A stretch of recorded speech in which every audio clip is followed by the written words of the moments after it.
একদিকে মুখ্যমন্ত্রী হিজাব পরে ইফতারে অংশগ্রহণ করছেন, অন্যদিকে মমতা বন্দ্যোপাধ্যায়ের পুলিশ গর্ভবতী আদিবাসী মহিলার উপর অত্যাচারকারী কাদেরকে বাঁচানোর জন্য এইভাবে অত্যাচার করছে, কিভাবে টিয়ার গ্যাস ফাটিয়ে।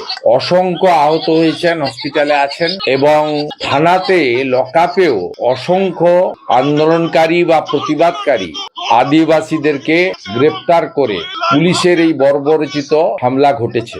ভারতীয় জনতা পার্টি সহ অনেক রাষ্ট্রবাদী সংগঠন ইতিমধ্যে তাদের পাশে গিয়ে দাঁড়িয়েছে এবং সেখানে থানাতে বিক্ষোভ সহ আমাদের ওখানকার যারা নেতৃত্ব আছেন, একটু আগেই টেলিফোনে বিশ্ব হিন্দু পরিষদের লক্ষ্মণ সিং এর সঙ্গে আমার কথা হয়েছে, তিনিও আছেন। আমাদের জেলা নেতৃত্ব দীপঙ্কর অরোরা, নান্টু পালেরাও আছেন, বিধায়ক শঙ্কর ঘোষ, দুর্গা মুর্মু, শিখা চ্যাটার্জি, তারাও এই আক্রান্ত অত্যাচারিত আদিবাসীদের পাশে পৌঁছেছেন।